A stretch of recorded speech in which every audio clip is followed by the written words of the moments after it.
نو ته عزت مندو د خوف آخرت او د خوف خدا یو مختصر د یو صحابي واقع پیش کوم، بیا به د ایتونو ترجمه کو، بیا به دعا کو چې دې تلک سوچ پکار دی، او خاص کر هغه خلک چې د چا په لاس کې اختیار دی، د کور سربراه دی، د کلی مشر دی، د خاندان مشري کوي، چې هغه خاص کر هغوی ته د حدیث ویم هغه دا دی.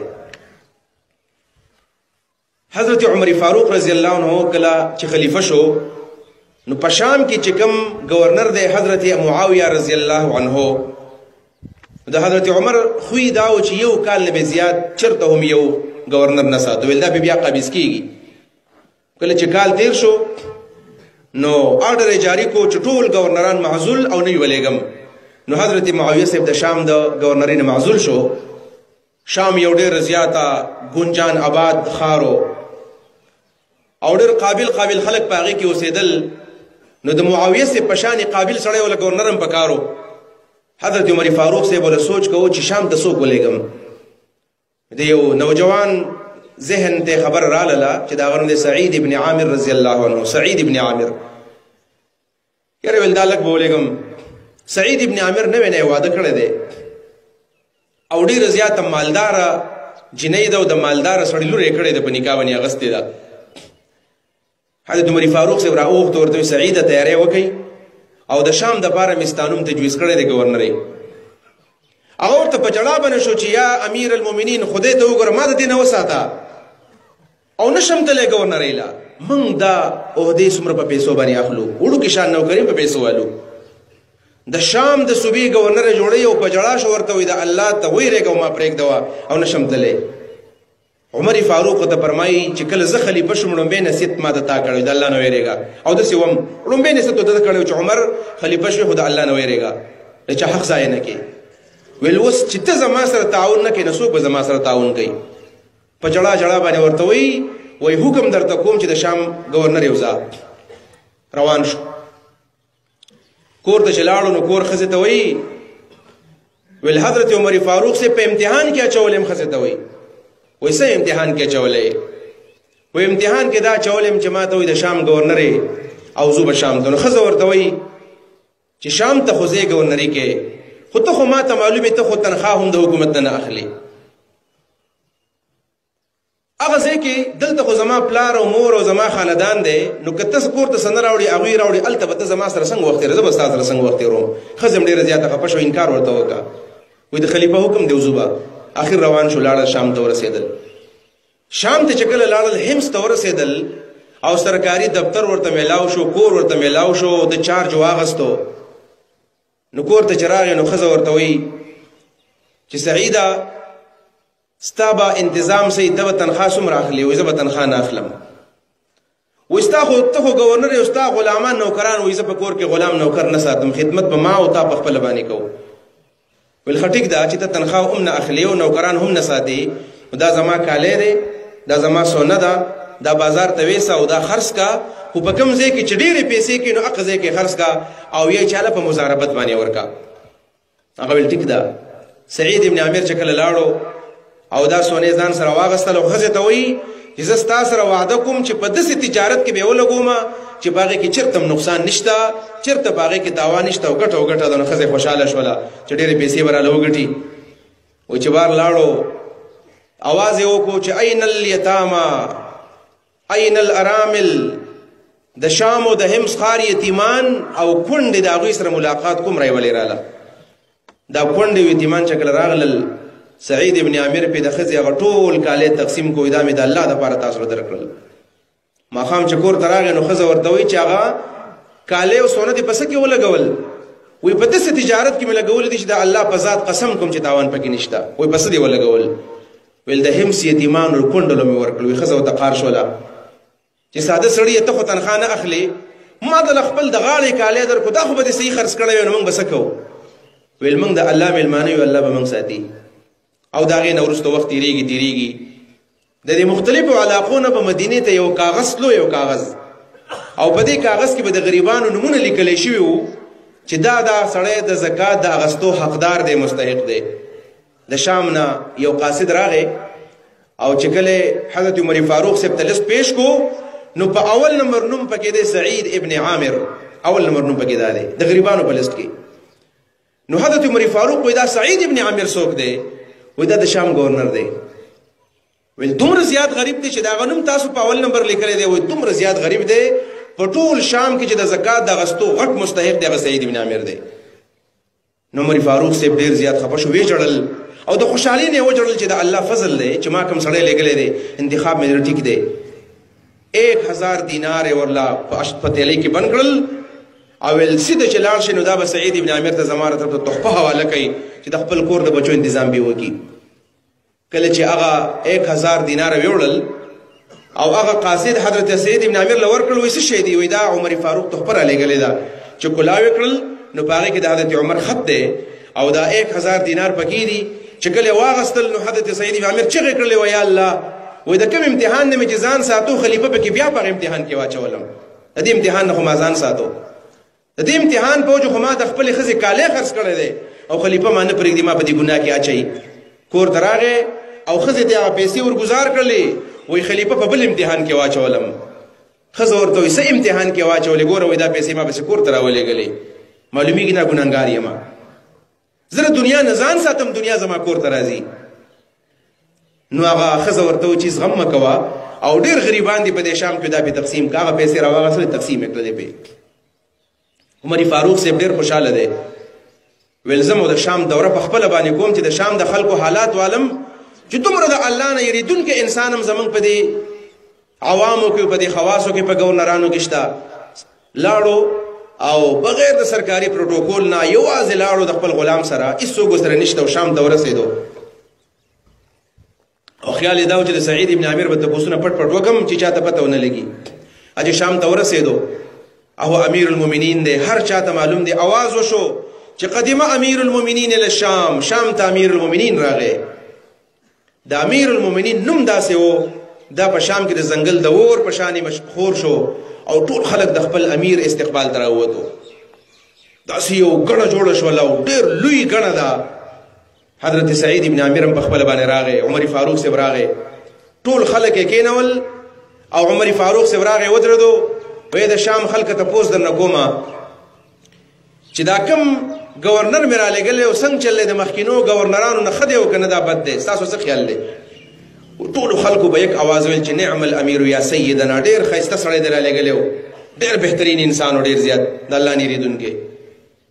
وایي چې د ټولو خلکو تایید وکړو نو په دې مجلس کې یو سړی پاڅېدو، ورته وایي امیر المؤمنین ښه سړی دی خو زما په یو څو 4 اعتراضونه دي، د دې جواب دې راله راکړي. زما پې څه شکونه شته. وایي څه شکونه دي پې سته؟ ویل یو اعتراض خو په ده زما دا دی چې زمونږ چې مخکیني معاویه صاحب یا نور کم مشرانو نو هغوی به د ماسخوتن ناوخته پورې په دفتر کې د عوامو سره ناستو او دا چې ماسخوتن منځو کې نو بیا دروازه را بنده کړي، نارې ورته وهه چا پسې بار نه راوځي، ټیم موږ نه راکړي. دا څنګه مشر دی؟ خپله ذمواري پرېښودلې ده او ځان د الله نه صرف بچ کوي ځان. عمر فاروق صاحب په ژړا باندې شو او خفه شو په دې باندې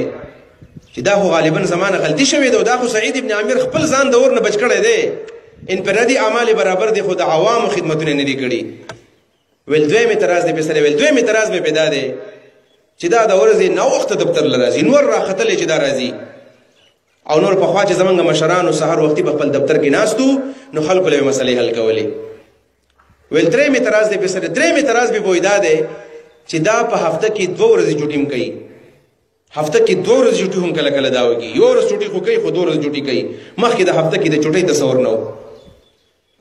ویل څلورم اعتراض مې پې دا دی چې دا په میاشت کې په ځان باندې سپیریان راولي، په ځان باندې خړه راولي، 2 ورځې یو 3 ورځې یو 4 ورځې بېهوشه پروت دي، ځان یې بېهوشه کړی او خلک راځي او د ده سره کاري او واپس خپل کورونو ته هم دقه شانې بېنوا رواني. دا خو د خلیفه شای نشان نه دی، دا خو د ګورنر سره نه ښایېږي. د شام د خلکو حقوق یې ضایع کړي دي،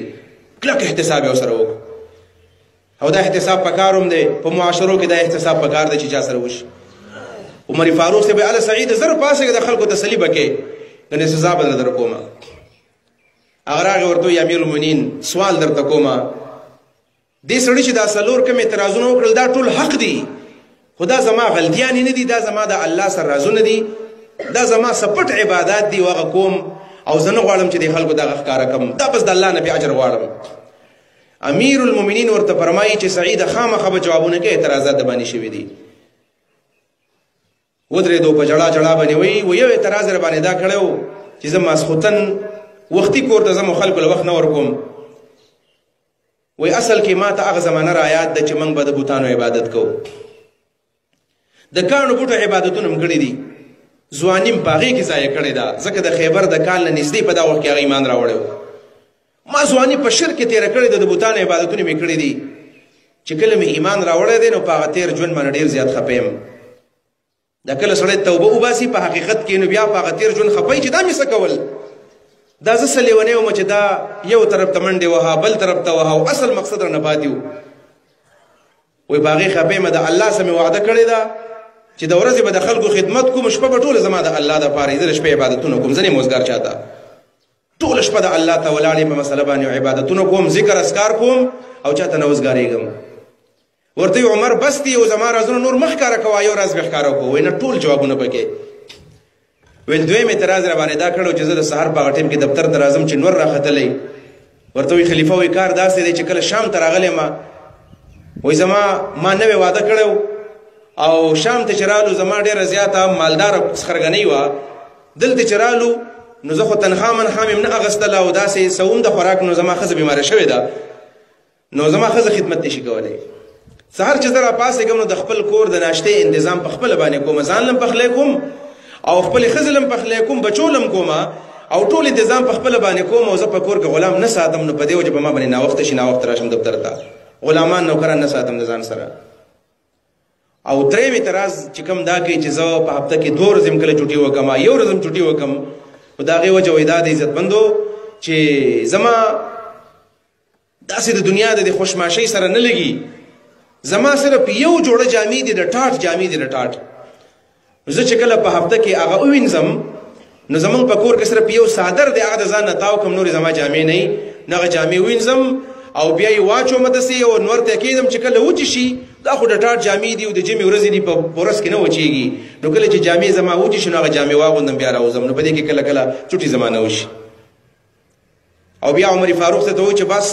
دا څلورم راز نشم ښکاره کولی او دا بیانولی نشم وایي نه دا به خامخا بیانوي نو ورته وایي چې کله میاشت وشي میاشت تېره شي نو زه ځان سره حساب کتاب کوم بیا دا سعید ابن عامر ورته وایي وایي زه په میاشت کې د ځان سره حساب کتاب کوم چې سعیده تا د الله د دین دپاره څه کار وکړو دا کار ورته کار نه ښکاره کېږي دا تقوا او دا للهیت دا د الله یره دا خوف خدا دا ورته ډېره کمزوري ښکاره کېږي وایي ځان سره حساب کوم چې ګوره پلاني صحابي دومره قربانۍ کړی وې پلاني صحابي دومره قربانۍ کړی وې پلاني دومره وکړی تا څه د الله دین دپاره کړي دي تا خو هېڅ هم نه دي کړي ویل سوچ کوم په دې کې ماته یو واقعه را یاده شي او چې هغه واقعه زما ذهن ته راشي بس زه بېهوشه پرېوځم زه په ځان نه پوهېږم ویل ماته یاد دي چې خبیب رضی الله عنه چې کله په مکه کې هغه بدماشان واغستو او مشهوره شوله چې د مکې بدماشان خبیب شهید کوي او خبیب یو میدان ته راوویستو وایي چا ورته نه شو کتلی زه دومره زړور وم دومره زړور